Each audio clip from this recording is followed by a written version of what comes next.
Thanks for joining us this morning for Velocity's development series. We're going to talk a little bit about how to make work easier today. And it doesn't have anything to do with learning how to delegate or asking to work part-time or buying that shack on the beach in Costa Rica and selling Coronas, which some days sounds like a good idea. But we're going to talk a little bit about your how of work. And your how is something that we have about everything in our lives, including work. And it's a slightly different approach and a slightly different concept related to our mindset and our approach to work. So I don't want to give it away too much. So stay tuned for what your how of work is, okay? With that, let me give you a little bit about who I am, okay? I'm Yvette Costa. I am an executive coach, and my corporate experience comes from the biotech pharmaceutical arena, where I spent 25 plus years. I give the plus sign because nobody really needs to know exactly how long, but spent a long time in the biotech pharmaceutical arena, uh, climbing the corporate ladder. My last corporate position was as a vice president, and I did enjoy a lot of my work time, and some of it I did not. Let's be fair. But I do value it, and it's helped me become the person that I am today, no doubt. I also am a yoga teacher, yoga enthusiast, yoga therapist. It's something that I infuse into what I do from a coaching perspective as well as my personal life. I love positive psychology because it's the study of what's right with people and what helps people flourish. And as I noted, I am a certified coach. Okay. And since we have a small group, let's just make it informal. If anybody has a question, please feel free to just unmute yourself and interrupt me as we go along. Okay. Because I'd rather this be a dialogue than a presentation. So with that said, that's who I am. And a lot of what you're going to see here comes from my background, both my science background from coming out of the pharmaceutical arena, as well as my just my love of biology. And then my studies in the positive psychology world as well. So it's all melded here together in what you're going to see today. I do have a couple of objectives I'd like to make sure that we hit today. And that is, again, to give you a little bit of background on the science and the biology that impacts your workday. That's what actually forms your how of work. We'll get into the specifics. Give you some new perspectives on how to shift your mindset about work. And I like to make sure that I give people tools, simple tools that are easy to implement in your life. So you don't have to sit around and journal for 2 hours or learn to stand on your head or do any kind of other funky kinds of things. But they're pretty simple, but impactful if you do them. That can lead to those new habits that will help you have that permanent shift in your mindset about work. Okay. So those are the objectives. So let's get started. Work can seem heavy. Anyone not experienced this? You know, I cannot raise my hand because I certainly believe and have experienced work being very, very heavy at times.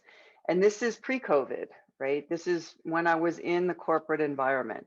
Work can seem heavy, and particularly during COVID, life has seemed heavy, to say the least. Not excluding work, right? And these are those days when it's just hard to get out of bed. You don't really look forward to anything in your day. Every meeting or conference call, every Zoom that you're on seems to go on for hours and hours. And you just watch the clock waiting for it to be 5 o'clock, wherever you might be. And this is true for all of us. There are times when work can seem heavy. Sometimes it's more than others.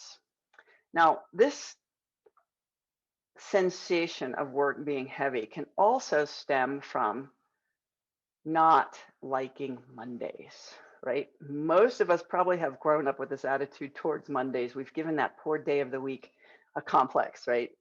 We're dreading going back to work. We're lamenting how short our weekends are. And somewhere around 4 o'clock on Sundays, our minds start going back to all the work that we left on our desks and that we have to get back to on Monday. And this ruins the rest of our weekend, the end of our weekend. A perfectly good Sunday evening gets wasted because now we're forward thinking. We're thinking about, oh my gosh, what is on my desk? What do I need to get done? So once again, has anybody not experienced this, right?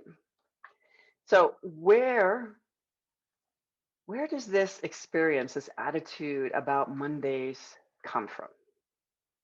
And if you guessed your childhood, you'd be right. We are exposed to an amazing amount of information as children. It's actually incredible if you think about it. And we know that children are sponges because those of you who are parents, your child just comes out with something and you're, where did they get that? Right? They say something and you realize, oh, I say that a lot. They are little sponges. So we are exposed to a ton of information and data and stimulation as children. The question is, how did we actually make sense of it? And the answer is we actually didn't. We did not make sense of it because the reality is all of that information, our subconscious filling takes place automatically as children. And up until about the time we were 6 years old, it's kind of a busy slide, but basically, if you think about this as literally a memory stick being shoved into your head, directly into the deep parts and the deep recesses of your brain, called the amygdala, all of those beliefs, all of those experiences, all of those truths, and I'm using air quotes here, all of those truths that you are exposed to as a child are simply uploaded into your brain. You don't have a choice. They're there, whether you believe it or know it or not. And there's really a good reason for this to happen. And it's because we cannot rely on our DNA for instinct as animals do. So human society changes too quickly, right, for us to be able to have instinct hardwired into our DNA. So we have to take in information, the most recent information or the most recent societal norms in a much more efficient way. And that's why it's directly uploaded into our subconscious area of our brain called the amygdala. Okay. So we do not have a choice as to what gets put there. It's a repository. And the amygdala, and I like to call it the amygdala, right? It's your worst best friend because she comes out at the most inappropriate times at times, is our primal brain. It is the seat of our unconscious, and it is very ego-based. And as I noted, all of the subconscious beliefs that we have, the things that we're exposed to as children, are stored there. And this is the primitive part of our brain that is in charge of our reactions. And it's based on what if scenarios directed by those subconscious beliefs. And it's also the seat of our fight or flight or freeze component of our brain. You probably have all heard about that. Sort of our innate system of how we react to fear or to stress or to threat, right? So what happens here is those beliefs direct a thought that comes into our conscious brain, and then that conscious brain then directs some kind of behavior. Okay. So the fact that the amygdala, the subconscious, is so deep in our brains, it is on autopilot, meaning we don't really think about things. It just directs behavior very automatically. The other thing to note about the amygdala, because it is the seat of our fight, flight, or freeze response, about 2/3 of the neurons in the amygdala are dedicated to detecting negative experiences or possibilities, right? So again, this is to keep us safe. This is our reaction. We don't think about it. We hear a rustle in the bush, we automatically run. We don't think about it. Well, that could be a raccoon, or it could be a rabbit, or it could be a tiger, right? You just react. You don't have to think about it. The fact here of the amygdala, though, is that it ignores a lot of things. For example, the brain overall ignores the fact that the negatives we actually face in life are the exception that interrupts the norm. So think about it. How much in your life really is negative? Most of our lives are made up of positives or at least neutral events. It's the brain that then latches onto that one thing that is negative or could be construed as negative and blows it up. And it's the amygdala that does that. So think about it. Ask yourself how much of that constant stream of negative thoughts, which I stole this from a fellow colleague, of that head trash, right? That negative talk in your head is head trash. How much of that constant stream of those thoughts are actually true? How bad would your life be if all of those negative thoughts came true, right? So the amygdala and our autopilot mode is deep in our brains. It is filled up with a whole bunch of information and beliefs from childhood, and it sets us out on our autopilot mode. So we've got a couple of polling questions in the presentation today, and so here's our first one. So Lauren will bring that up in a second, but what is your most frequent thought about work? It's a necessary evil. Work is work. It's not supposed to be enjoyed. No, it's where I'm social and I want more opportunities to socialize there. It's only a part of my life. It needs to work for me. And you really shouldn't rock the boat at work. Or maybe you have some other more frequent thought. Let's see what you guys have to say.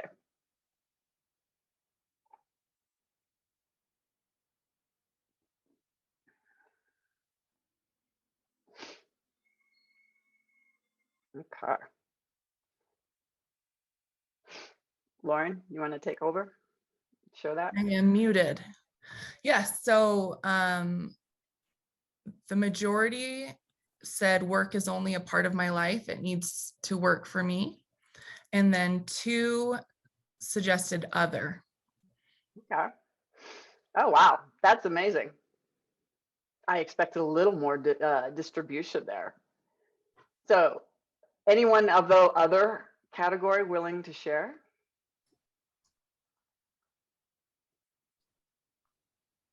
I agree. That my primary choice would have been work is only a part of my life and needs to work for me. But I see it as purpose, and part of what I'm here to do is to contribute and make a difference. And so that wasn't an answer that I saw fully reflected.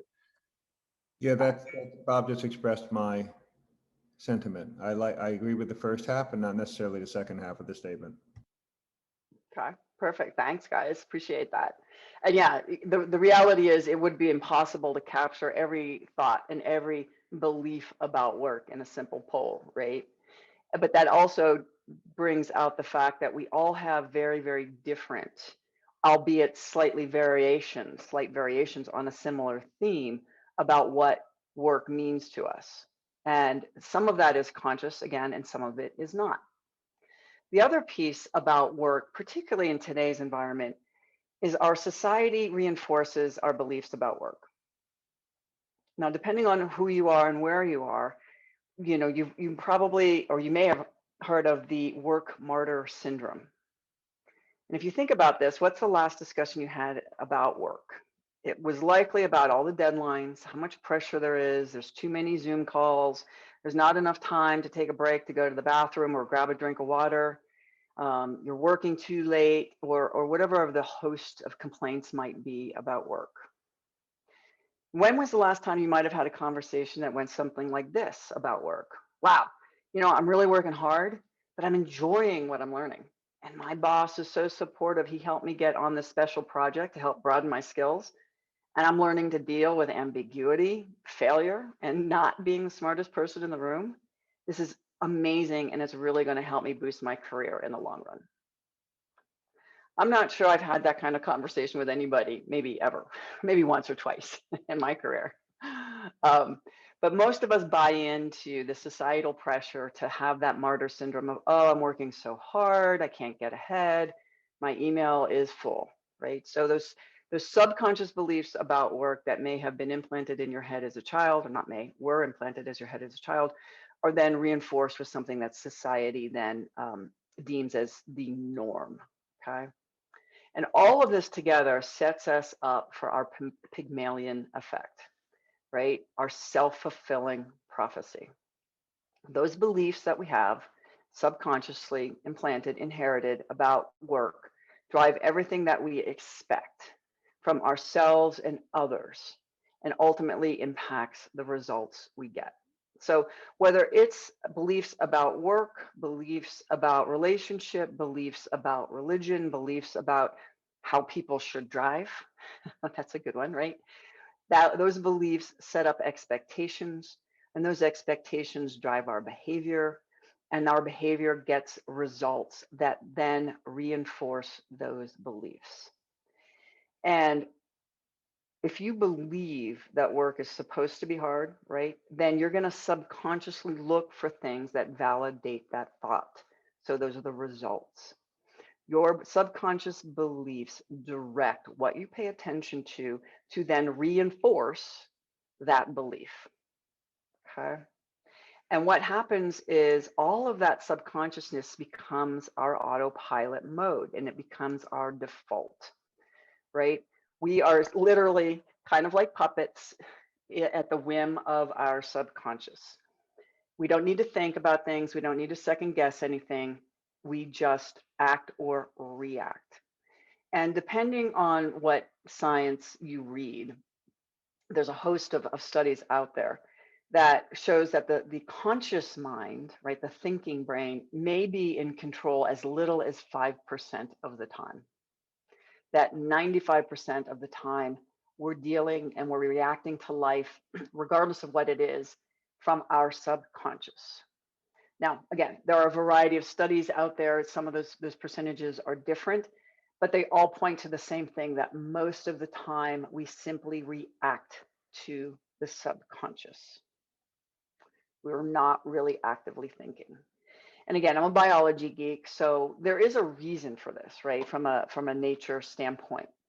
And that's because it saves time and energy. The brain does consume the most energy, literal energy, calories of any organ system in the body. So if we had to be conscious about every choice, every thought, everything that we do all of the time, first of all, we'd never get anything done. And then we'd expend way too much energy. We wouldn't be able to consume enough calories to actually feed our brain if we had to think consciously all the time. Now think about this. When was the last time you actually thought a lot? You know, I know many days I've come home from work, been like, man, I didn't do anything today, but I'm exhausted. But I was in a lot of meetings. I was using my brain a lot. When you use your brain a lot, you burn a lot of calories, and it does make you tired. So there is a reason for autopilot, okay, in terms of our nature, and depending on what you think about from an evolutionary standpoint. And that autopilot mode that I discussed is very, very hardwired into our brains. And there are a couple different ways that our autopilot mode is supported. The first is the negativity bias. I intimated towards this a bit earlier. And that is that propensity for our brains, for our amygdala, to look out at the world and perceive everything as negative or a potential threat. And again, this was a survival mechanism from early on when we were cavemen and women. We needed to make sure that we were afraid of that rustle in the brush and not stop to think about it. But in our, yeah. Oh, sorry. Dan just shared a fun comment. Professional chess players burn lots of calories, and it's all brain energy. I like that example. Yes, exactly, because they're thinking, 10, 12 moves ahead. I don't know if anybody watched, what is that Netflix show about? Gambit? Queen's Gambit, yeah. Love it. Good show, entertainment, but also shows how much in advance people that they have to think. So thanks, Dan, for sharing that. And a couple of more modern examples of the negativity bias. If you look at lawyers, right? Lawyers are trained to look for the negative, to look out for what could go wrong, to make sure that they're protecting their clients. That has led to them having almost a 4-fold higher likelihood of suffering from major depressive disorder. And if you look at the words in the dictionary, about 62% call it 60. 60% of all emotional words in the English dictionary are negative. So this is a normal thing that we all have. Again, wired for our safety and our security. But it is what helps drive that autopilot mode. The other piece is rationalization. So this is the ability of our brains to be able to think and look at things any way we choose. However, because most of the time we are letting the amygdala run the show, that amygdala is going to look for data and information to validate itself and its belief and our beliefs. So there's beliefs that were uploaded into our heads. Unfettered, our autopilot mode is simply going to seek data, information, and experiences to validate what those beliefs are. The other piece of biology to know about is that of stability. This is a part of homeostasis. The body likes to be in a neutral state. It doesn't really like to spend a lot of time really, really up or really, really down. It wants this nice, constant, stable expenditure, right? So the body will, and the mind will direct itself to stay in this more stable state. And then socialization, I talked about a little bit. These are the roles that we've been taught to play and how we've been taught to play them. This plays into that work martyr syndrome of, oh, I'm working so hard, I don't have any time to myself. It's something that society, I don't want to say expects, but definitely accepts of us if we behave in that way. So there are a couple of ways that our brains are wired to support that autopilot mode, which then leads us into what we think about work, right? Frustration, exhaustion is pressure. I'm overworked. Oh my gosh, I'm depressed. I'm demotivated. These are probably the most common words about work that out there in the general population. So I am talking about the general population, not any of you specifically on this line. And it's these words, these attitudes, these thoughts that become your how. Okay. So it becomes part of us and becomes second nature. We don't really think about talking about or experiencing, oh, I'm so frustrated at work, I'm exhausted, I don't really want to get up on Mondays. It's just, it's a difficult situation, I'm overworked, there's not enough resources. All of these things become your how about work and become your autopilot. And again, going back to that rationalization, because our minds are on autopilot, they're going to look for ways, data, information to validate these beliefs. Okay. And again, this is all normal. Your subconscious validates your how. Your how is your approach to work, your general approach. Is there any comment or question there? We've got plenty of time, so I'm going to pause and see if anyone has a comment or question on this. Yvette, this is Mark. I also think about reinforcement theory, where if we get exposed, it was the stimulus response, I forget some of the details, and so sometimes two people may experience the same thing, but they interpret it differently depending on their past history of whether it's positive or negative. So that ruffle in the bush could, for a hunter, could be an exciting, positive thing because that may be the rabbit or whatever they're trying to hunt. So the reinforcement theory, I think, plays a big role. Versus the cognitive, and I think this is the point that you're getting at, even with the amygdala, is that things are not necessarily under control; they control us, like the knee-jerk reaction. And so there's the difference between those who are cognitive psychologists versus Skinnerian reinforcement. Yep. You're absolutely right, Mark. And all of these words, some of these words may resonate with you as you're looking at them, and some of them may not. And to your point, it's based again on what are those experiences that shaped what the beliefs in your amygdala. And And I to was, your point, go ahead. go ahead.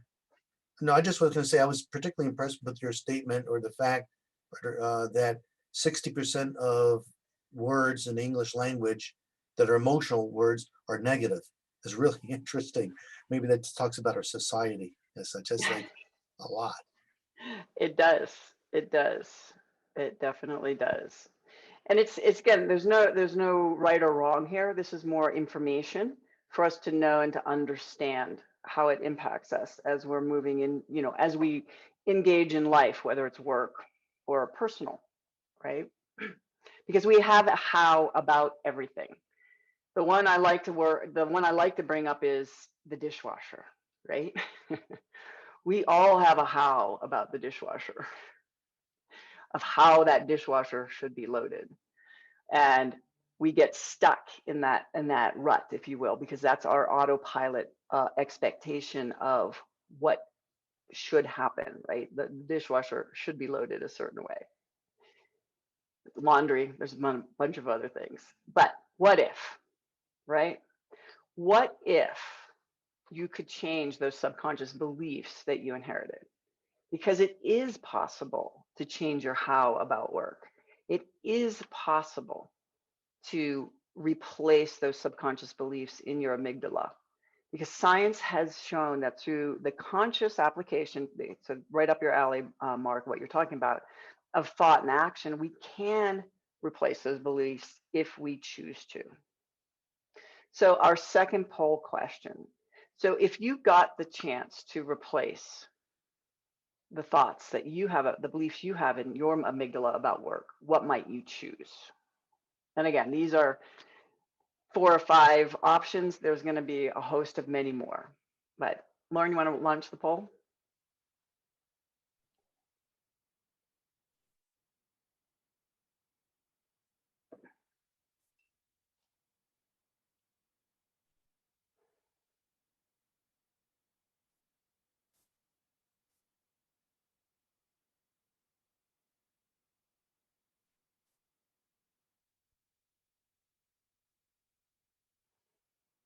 Okay. You guys are quick. Let me share the results with you. You guys can see it. So we didn't have any others this time. Most of you say, I have the opportunity to make a difference at work, 7 of 9. And work is where I have the opportunity to do what I do best, both related to one another, right? For me, Yvette, it's hard to pick one. Yeah, that's true too, right? Because you'd like work probably be, yeah, serve a bunch of different needs, right? So what would you want, Lauren? How many of these would you choose? Well, they all sound great, don't they?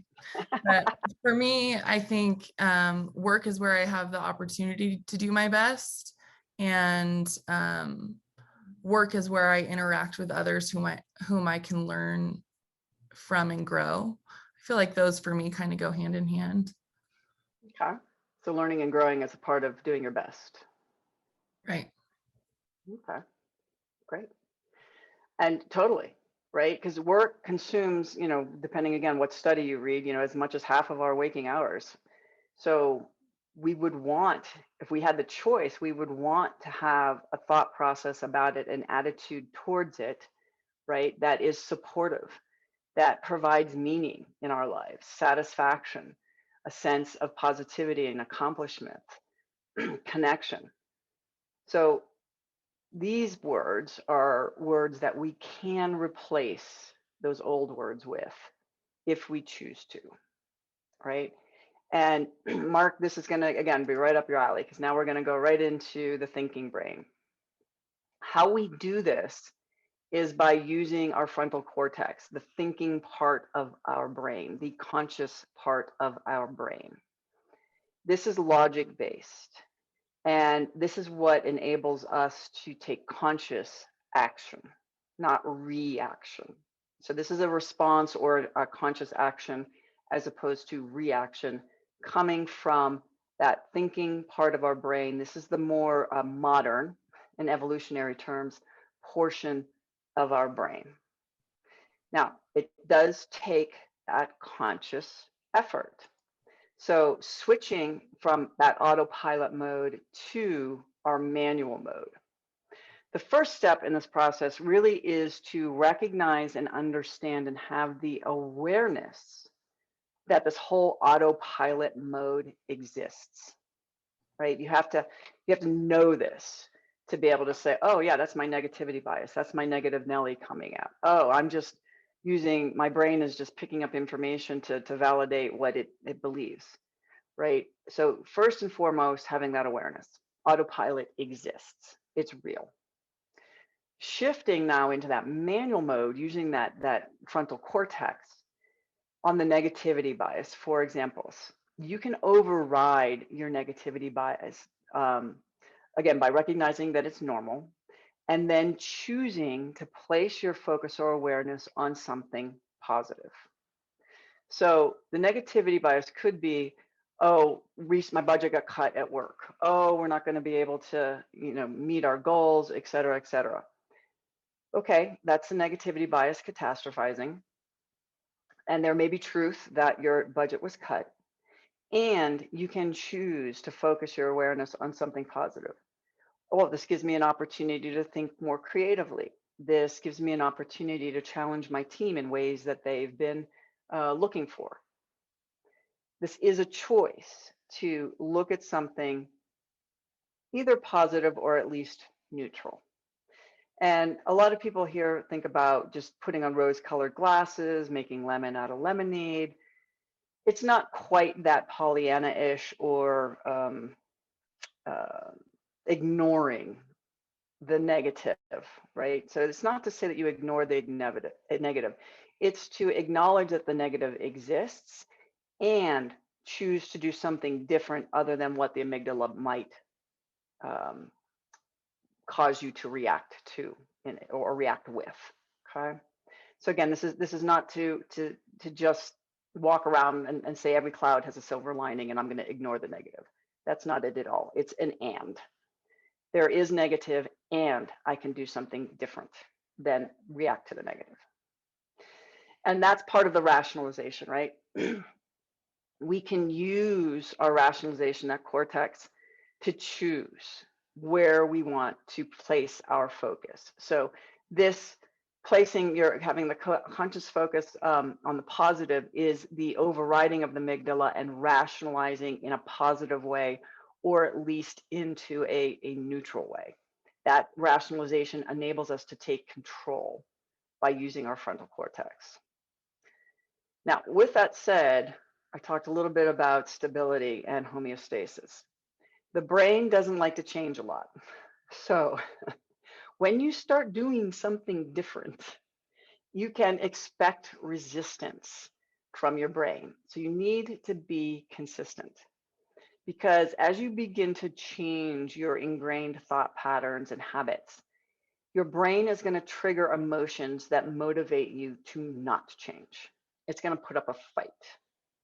So just have that awareness that this is part of the reason it's so hard to change a habit, because all of those habitual pathways, neural and otherwise, are formed, and the brain will have to expend incremental energy to create new ones, and it doesn't like to do that. So it's going to fight you. You can expect some resistance. And then that socialization I talked about, that whole, work martyr syndrome, begin to have awareness, be conscious about when you're buying into society's belief about work. Yvette, Mhm. we have a question. Please. Does the expression fake it till you make it apply here, creating new habits? It does, because that comes into expectancy theory. So part of that fake it till you make it is the body, the physical body, let me start that over. Whether you're just thinking about something happening to you, like falling off a horse. If you think about falling off a horse, your body is going to react physiologically similarly to actually falling off a horse. So your heart rate is going to go up, your muscles will tense, you might, your blood pressure will probably go up, those types of things. So the fake it till you make it, or power poses, right? Power poses fall into the same category of visualizing and pretending, if you will, to be what it is that you want. It helps stimulate the body to react in that way, which then helps build those neural networks and other networks in the body to support that positive or that desired behavior or position. So, Yvette, if I may, there's a there's a cool story too about a famous free climber, a rock climber, that it was similar to what I think you're talking about as well, where he actually was so effective and so successful. He became famous for doing these crazy free climbs without any sort of support or equipment or ropes or anything. And it actually drove neurologists crazy, to the point where they actually studied his brain and found out that his fear receptors don't fire. And that's the only reason why physically he can take on these sort of endeavors, is because his brain doesn't even have him thinking, what might go wrong, what if I fall? And the fact that he doesn't even have that an option in his brain, neurologically or psychologically, it actually enables him to physically perform at a higher level. right. Yeah. I mean, that's obviously an extreme, case of it, but that is mind over matter, literally. Right, Ben? Thanks for sharing that. That he has trained his brain so well to not experience that fear that it just simply isn't there. And it enables him to do what he's doing. Now, most of us aren't quite that extreme, right? I wish I was, but I can't claim that. So part of this also is, socialization. Our society does buy into that whole work martyr syndrome. So this is, again, cultivating that awareness of don't participate in those poor, pitiful me parties that society sponsors. Don't participate in one-upmanship, right? When somebody says, oh, I was on the phone for, 8 hours, and oh, I was on the phone for 10 hours. Be more conscious how you want to represent yourself in society with regard to work. Choose your own way of being at work. Don't let society drive that. So those are 4 ways that we can shift into manual mode. But change can be hard, right? Nobody wants to change. Everybody wants the results of change. Whether it's losing weight or stopping smoking or getting up, earlier to go work out, none of us really want to do those things. We just want the end results of doing it. So change can be hard, and it can be a lonely path. But there are some tools, and some simple tools, that I want to introduce you to that can help you on this change path. And because, I personally am a girl of simplicity, I like to make sure that the tools that I offer are simple. They are easy to implement, and quite frankly, may sound too simple. But that's kind of the point of them, right? The simplest solutions are the most elegant at times. And because they're simple and easy, they are easy to fit into your life. You don't have to, reconstruct your life to try to change certain things. So if they seem overly simplified, they are simple, but they have been proven to work if you do them, just like anything. So I've got 3 for you. Let's talk about them.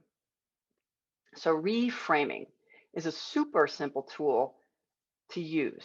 And that's simply change the story you tell yourself about what's going on. So when you find yourself lamenting about work, and you find yourself caught up in that socialization trap of just the work martyr syndrome, and oh, I've been in so many meetings, and blah, blah, blah, blah, and you're going on and on, right? Catch yourself. So this is where that consciousness comes in. Catch yourself and reframe it. How can you reframe it into something that is different than what the amygdala, what your automatic response is? It can be something positive, it can be something neutral, or it can just be something different. than what your brain is telling you to say. And the reason this works is because you're interrupting the physiological signaling of the brain, of that amygdala, to your reaction. And that simple interruption of the signaling can help begin to shift and change how the brain is actually physiologically wired. So you've heard, what do we tell somebody when they're upset, when they're anxious, when they're scared? First thing we tell them is take a deep breath, just take a breath. And that literally just taking that breath or focusing on your breath, shifting from the automatic response, that autopilot mode, to, oh, I need to take a breath, physiologically shifts the signaling in the brain. And reframing can do this as well. Really simple technique. The key is catching yourself and doing it. This is another one, a little more complicated. It's not super complicated, but the reverse gap, can help you appreciate where you are. So from a work perspective, we're always looking forward, right? We're always saying, oh, I want the next promotion. I want to get a raise. I'm looking for that new job. I want that next big client or project. And we're always looking uphill. We're always looking at that ladder to climb, which can help us, can make us feel inadequate, can make it feel like, oh, work is so hard, I'm never going to get there. So looking forward can be demotivating. So when you find yourself lamenting, oh, I'm never going to get there, I'm never going to get that next promotion or that next big job, think about the reverse gap, looking back. Okay. So if you look backwards from today, so today I'm here. If I look back 2, 3, 5 years, and I start looking at what have I achieved in that 2, 3, 5 years, what skills have I gained, what titles have I achieved, how much more money am I making, whatever may be valuable to me or whatever I might be looking for. By taking stock of how far you've come, right, can help work not feel so heavy, because you're realizing it's probably a lot of work, or the work that has gotten you where you are. It's presented those opportunities to develop those skills and to have those things. And you can appreciate them a little more. And it can help lighten that load of where you are today looking forward. Yvette, can I share a quick story? Of course, Mark. Thank you. So I was doing a workshop on self-development, and this is quite some time ago, and a person told me a personal story about themselves when they were young adult, older teenager. He visited his uncle on a farm, and his uncle took him to a big field and asked him to get on the tractor and plow the field. And the uncle said, I'll come back and collect you at the end of the day. And so when he did, uncle asked him, so how do you think you did? And he said, oh, I don't think I really did well. I said, what do you mean? He said, well, look at all the field I didn't get to. And his uncle took him literally by the shoulders and turned him around and said, you're looking the wrong way. Look how far you've accomplished, what you've done. So it fits in perfectly with what you've done. The reverse gap is a really interesting perspective that sometimes we don't take a look at. Yes, thank you. Thank you, Mark. Yeah. I mean, it's definitely related to the whole glass full, half empty. Where do you want to place your attention? So it is that concept, and it's very true. If we constantly focus on what we don't have, then life feels heavy, work feels heavy, and taking stock of what we have accomplished and where we are can be a very good way to help lighten that load. So thank you, Mark. And the last one, couldn't leave a mindset discussion without talking about gratitude, right? So gratitude can take so many forms, and some people I know have a gratitude journal, or just mentally tell themselves at some point in the day or night, 3 things that they're grateful for. A specific way of cultivating gratitude can come in the form of savoring. And savoring is the retelling or reliving of a positive event with a friend or colleague. So from a work perspective, savoring can be calling up a work buddy or a former colleague or a friend and telling them about a last small win. Maybe you knocked it out of the park on the most recent presentation to the board or to your staff. Maybe you were successful in getting somebody promoted. Whatever it might be, the reliving and the retelling of this positive event creates, amplifies, and sustains those positive feelings about work. So savoring what you have accomplished, to your point, Mark, right? And looking how far you've come. So this is a component of it, is being conscious about it and congratulating yourself. And it is the active retelling, reliving of that event as much as possible. I use this with my clients a lot, particularly from a coaching perspective. When they tell me something that they're happy that they've accomplished, I make them tell me, who are 3 people you're going to savor this with, you're going to call up and tell, and when are you going to do it by? And uniformly, they say that doing that helps them feel really good about it, better about themselves, and work doesn't feel so heavy.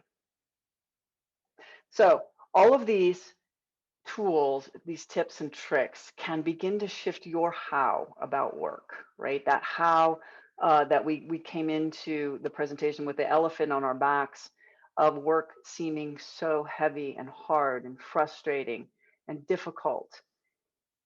Those are normal. They were subconsciously implanted in your brain. Society reinforces them. If you use your prefrontal cortex, I'm going through my summary, so I need to come back. I need to come over and come into my takeaways, right? If you use your conscious brain and implement even just one of these tools, right? Pick the one that feels the most right for you and try it for a week. If it doesn't work and you don't like it, try another one. There's no science about these in terms of what works for one person over another. They all work. It's about finding the one that works for you, right? So shifting out of that autopilot mode into the manual mode of thinking and implementing these tools can shift your how about work. But the choice is yours of what you do. So with that, that's the end of the formal presentation. I want to thank you for your attention and